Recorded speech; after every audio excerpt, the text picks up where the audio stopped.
Check 1, 2, 3. Sweet, we're on. Hey everyone, my name's Tom. I am a born again Christian. I wanted to talk about my testimony today, but in regards to Adventism, Seventh Day Adventism, the religion that I grew up in. This is not my full testimony. My full testimony is quite interesting and a little brutal, and I will release that soon. I have before, but this is a new channel, and I feel led to talk about the religion I grew up in, Seventh Day Adventism. What it was like growing up in it, why I left, why I came back, and why I left again, and then why I tried to defend it for a period of time, but why I would never defend it again, and why I actually need to expose it. I do think it's important. I guess there's a new vigor in me to talk about it because I've been noticing just a lot of Sabbath keepers on Twitter and on the internet, and people saying that we need to worship on the Sabbath or you're not saved. And that has made me re-examine my position and why I am firmly against that. And we're going to get into that a little bit. I'm not going to really get into a lot of the specific doctrines about Adventism. I would like to do that someday. In fact, I would actually love to just do a whole video about that, but we're going to talk about it at more of a high level here. So, I'm a fourth generation Adventist. I was, and that means my great grandpa was an Adventist, great grandpa and great grandma, right? Grandma was a staunch Seventh Day Adventist, and so was my mother. And our family was also Adventist growing up, and that means we went to the schools. All my family is in healthcare and nursing. Grandma went to Loma Linda. Mom went to Walla Walla. I went to Columbia. My sister went to Portland Adventist. So we were an Adventist family from cradle to grave. And early on, my mom married a Catholic, which is, as you know, that's supposed to be Seventh Day Adventist arch nemesis. I don't know how Grandma let that happen, but Mom married a Catholic who was kind of a bad boy Catholic from Portland, Oregon. And needless to say, this is an Adventist term, or a term that they use a lot, they were unequally yoked.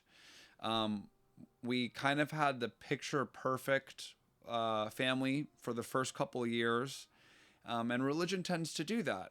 It says in Timothy that religion gives you the form of godliness, but denies the power thereof. So we looked good on the outside, and it was just how my grandma's family was. We looked good on the outside. Excuse me. We looked like, just the perfect Christian family, but on the inside, something was rotten. Something was missing. And the fruit of that eventually produced, and it was bad fruit. Well, early on, it never clicked for me. Like Adventism will give you parts of the gospel. They have the right words. They check the boxes. But no, I never understood what the gospel was. I knew that we believed in Jesus. I remember praying as a child somewhat.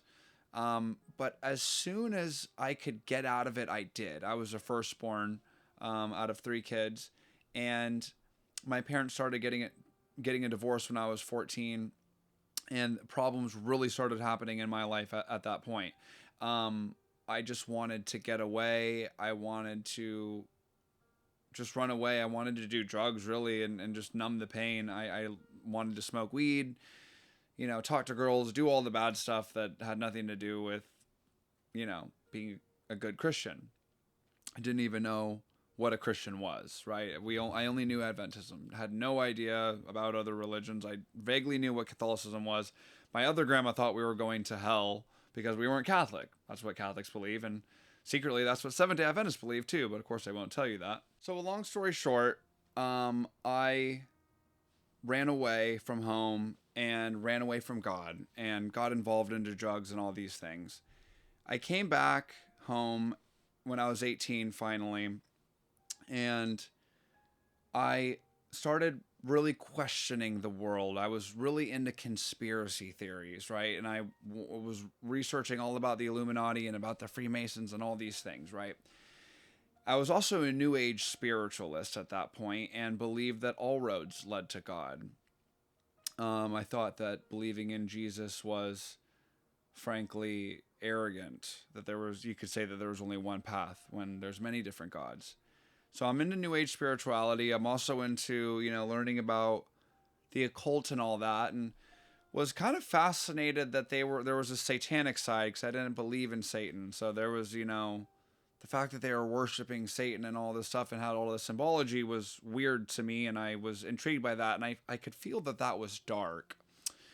Well, I'm going to give credit to where credit is due and say that, one thing that Adventists focus on is prophecy a lot, and a lot of denominations don't do that. Well, my girlfriend at the time, her father was a Seventh Day Adventist and a Christian man, and he was one of the most gentlest, coolest guys I ever met.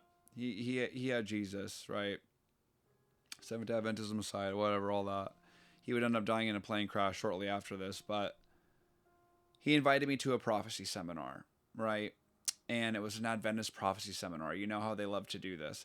Now, this is the only one that I remember. I think I went to a couple, but I went to this prophecy seminar, and it was about the book of Daniel, chapter 2. And Richard Halverson was the pastor's name, and he laid out how, the king gave King Nebuchadnezzar a dream, and it predicted all the kingdoms that would come into the world after Babylon: Greece, Persia, Rome, the United Europe Union, possibly. That might not be that. But it was dead on accurate prophecy. And I remember I was like, there's no way that was actually written in the Bible. It must have been written and added to the Bible after, because how could it be that accurate? Well, that got me reading the Bible. And I remember opening the Bible and reading Daniel. And the first thing I thought, I was like, this is, first off, it's poetically beautiful. Linguistically, it's incredible. But I remember having a sense that it felt divine. I was like, how could a man write this? This is too good.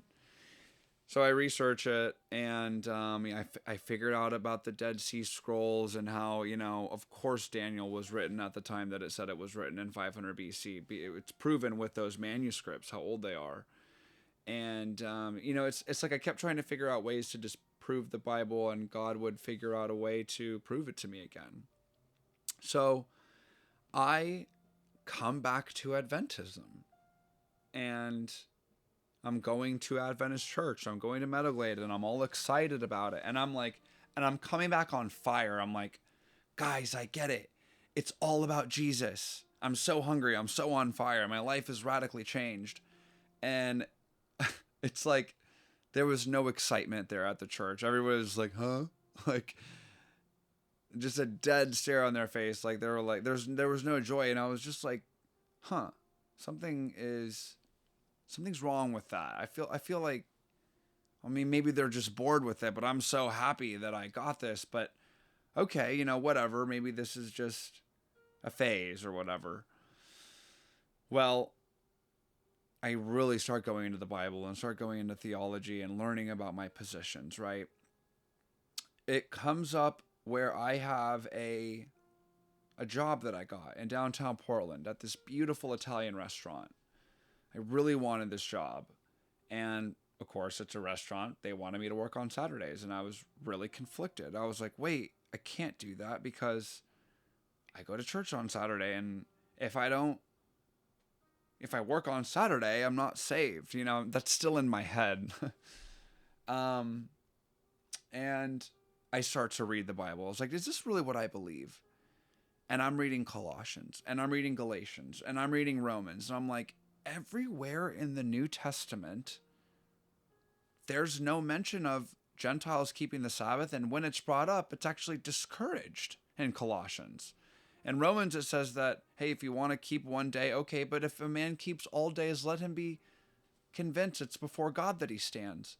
And Hebrews, the Hebrews was what got me, Hebrews 4, where it says, yes, there remains a Sabbath rest, and it's called today, because today we rest from our works as the Israelites did on the Sabbath. We no longer work to get into heaven. And I was like, well, isn't Sabbath a work? Right? And I realized that the one time that they gave a commandment to the Gentiles, it was to abstain from blood and to feed the poor. There was nothing about circumcision or keeping the Sabbath or any of the laws, the Levitical laws, that Adventism says that you have to keep or you won't be saved. That's what they say. It's a works-based religion, guys. I mean, that's all that it is. It's not a gospel of grace. It's a different gospel. Ellen G. White preaches a different gospel. They preach a different gospel. Paul would be horrified at this 19th century fervor that spurred up Mormonism and Christian Scientism and Jehovah's Witness and Adventism, the big four. I know we like to think that we're just another Protestant denomination. Adventist is just another Protestant denomination. But no, it's not. And the reason why I'm so upset about it is because I still have my family and my loved ones who are privy to it. I went to my family dinner the other day and I said, look at the fruit that Adventism has done for this family. It's done nothing good. And there was a visceral reaction. And I was like, guys, you think that it's like I'm just picking on you? No. It's like me coming to Jesus and my mom's still a Mormon or goes to a Mormon church or listens to Joseph Smith or reads the Book of Mormon. Would you be okay with that? Would you be okay with your family reading a false gospel and a false doctrine? Absolutely not. And that's why I'm so just like, I got to get this off my chest because it's not okay. It's not some cute little, oh, it's just Presbyterian versus Baptist. Oh, it's just Pentecostal. No, it is a false work-based religion, and Ellen G. White is a liar. And the reason why so I'm going through back to the story, I'm going through all this, research, and I go to Meadow Glade, my church, one day. We have this little luncheon with all these old people, me and the pastor. And I come into the pastor and I'm like, hey, can we talk about Galatians really quick? I just got a question, fully expecting him to answer me. And, or answer me genuinely, fully expecting to have a conversation. I pull it out and I'm like, what is this? It says right here in Colossians that we shouldn't be keeping a Sabbath day or keeping or abstaining from foods and all that as our religious work. And I'll never forget what he said to me, or what the vibe of what he said. He said, Tom, I literally just like this, Tom, sometimes you just gotta go along with it. Something like that. I was like, sometimes you just gotta let it go. And I'm like, I can't do that. I cannot do that. So it was just, and I still didn't fully understand. I was still like, well, maybe this, I still will worship on the Sabbath, but these other things and da da da. No, that was the beginning of it. But for years, I tried to kind of defend Adventism, like maybe it's okay. And then the work of Daniel Radcliffe, or what's his name? I can't remember. He just passed away, but they were running Former Adventist channel, and he just blew up the investigative judgment, which I always thought was the weirdest doctrine. I never could understand it. I remember reading The Great Controversy, but it's like this. Jesus didn't atone on the cross. His atonement's up in there, and you better not sin or you're not saved. It's the weirdest little doctrine, and it's totally false. It's heresy, and it's absolutely wicked. And I'm just blown away that it took me so long to realize how dark it really was. Because again, Adventists have such great PR that you think that it's a normal Presbyterian Protestant denomination. Not Presbyterian, but Protestant. It's just it's kind of like Anglican or Baptist or, No, it's completely different and teaches a different gospel. And they are not to be placated with. They're not to be, the soft love is there on somebody oh, it's not so bad. No, it is bad. It's a different gospel. Let them be accursed who preach this. And my Adventist friends and all these people, they're beautiful people. They love God. I'm not going to question their salvation because I'm not the judge. Okay. But you'll bring up these points to them, and it's like they don't even know. They don't even know what they believe or read Ellen G. White. I'm much more educated about the doctrines and the fundamentals than most of them, and I'll bring this up to them, and they won't know it. And I'll like say why it's wrong, and then they'll still defend it. And I'm like, wait, you just said you don't know. So why are you defending it? What are you scared of? I have so much more to say about it, but I think I'll leave it here. I eventually got baptized in the Holy Spirit. I guess I would consider myself a Pentecostal now or a full gospel believer.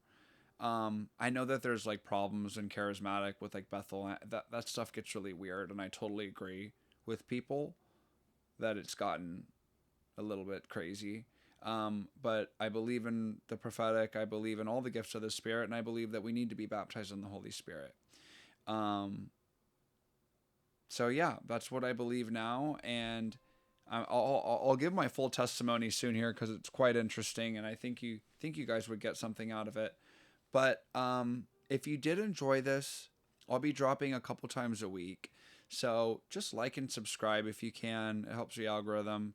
I'd love to, help kind of foster the community around maybe people questioning Adventism or just people who are becoming born again and other Christians as well.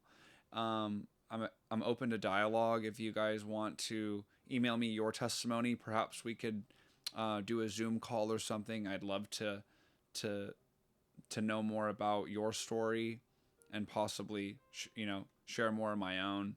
So I'll leave my email in the bottom, and yeah, I'm just excited to really flesh out so much. There's so much more that God has for us, and these times are evil, and it's really important for us to have biblical teaching and good doctrine.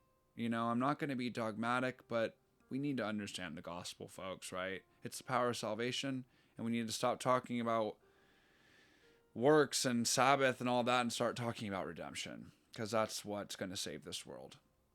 Anyway, thank you guys.